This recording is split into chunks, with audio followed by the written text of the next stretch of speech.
Ladies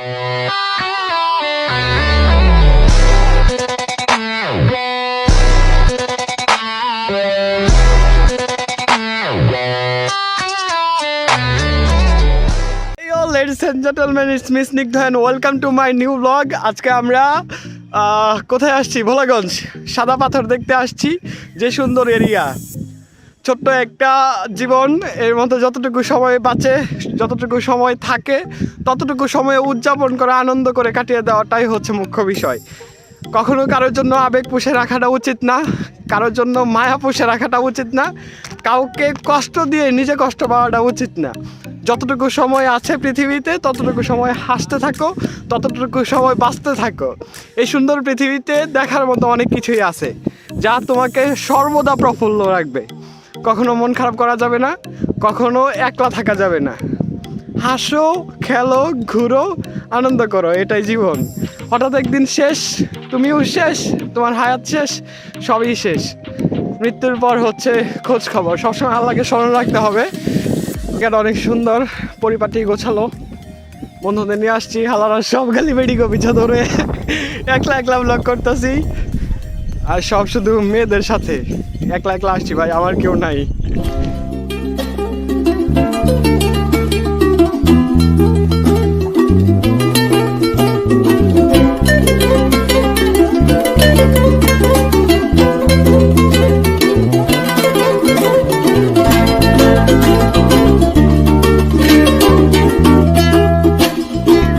যদি দেখানো যেত। ভোলাগঞ্জ সাদা পাথর, যতদূর চোখ যায় দুই দিকে কেবল সাদা পাথর আর পাথর, মাঝখানে স্বচ্ছ নীল জল আর পাহাড়ের মেঘের আলিঙ্গন, যেন এক অপরূপ স্বর্গরাজ্য। সব মিলিয়ে অদ্ভুত এক সৌন্দর্যের ক্যানভাস এটি।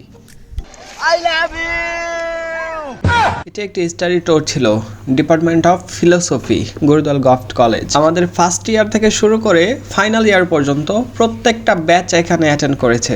পুরো ট্যুরে সিনিয়র জুনিয়র এবং শিক্ষকগণ সবার মাঝে একটা আন্তরিক সম্পর্ক গড়ে উঠেছিল। সাদা পাথর থেকে ঘুরে আসার পর আমরা চা বাগান মালনী ছড়ার উদ্দেশ্যে রওনা হলাম। চা বাগানটা অনেক মনমুগ্ধকর ছিল। উঁচু নিচু পাহাড়ি ঢলে এক বিস্তৃত চা বাগান।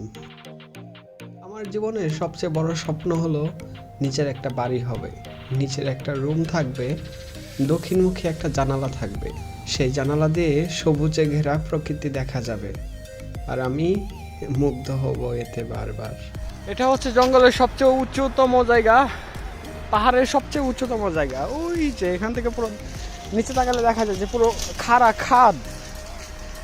এখানে যদি আমরা একটু দেখাই, এই যে দেখেন আমরা আছি কোথায়, আর হচ্ছে খাড়া খাদ কোথায়, মাটি কোথায়। পা পিছলে একবার পড়লে জীবন শেষ, আর বেঁচে ফিরে যাওয়া লাগবে না বাড়ি।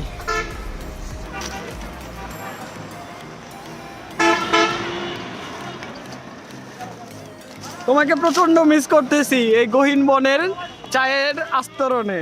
ভ্রমণের পুরো সময়টাতেই বাংলা গানের তালে তালে উড়কে পার্কের নাচ ছিল।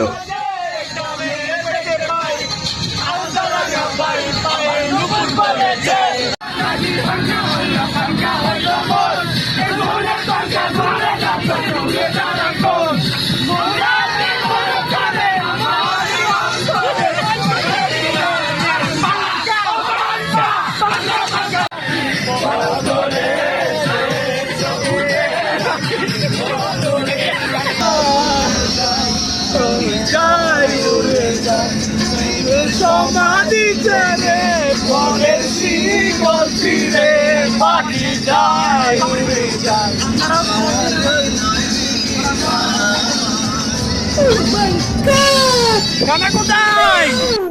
এরপর আমরা সন্ধ্যার লগনে চলে আসছি দরগা এ হযরত শাহজালাল রাদিয়াল্লাহু তাআলা আনহু এর মাজার শরীফে। এটা হলো মাজারের বাহিরের গেট।